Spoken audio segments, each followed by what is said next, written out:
दहेज की लालची सास ने बहू को जला दिया। एक दर्दनाक कहानी। एक छोटे से शहर में एक मध्यम वर्ग का परिवार रहता था।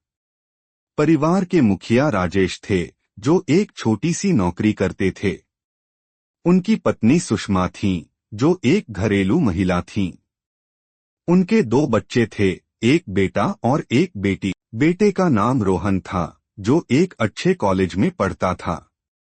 बेटी का नाम रिया था, जो एक अच्छे स्कूल में पढ़ती थी। राजेश और सुषमा ने अपने बच्चों को बहुत प्यार और समर्थन दिया था। लेकिन जब रोहन की शादी की बात आई, तो सुषमा की मानसिकता बदल गई। वह दहेज की लालच में पड़ गई और उसने रोहन की पत्नी को बहुत परेशान करना शुरू कर दिया। रोहन की पत्नी का नाम प्रिया था।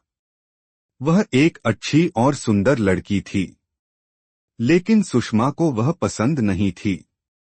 सुषमा को लगता था कि प्रिया के माता पिता ने दहेज में ज्यादा पैसे नहीं दिए हैं।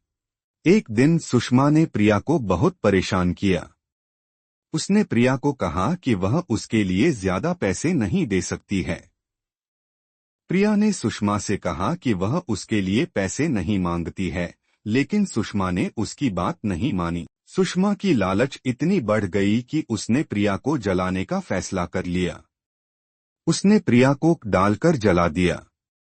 प्रिया की चीखें सुनकर पड़ोसी आए और उन्होंने प्रिया को अस्पताल पहुंचाया। प्रिया की हालत बहुत खराब थी।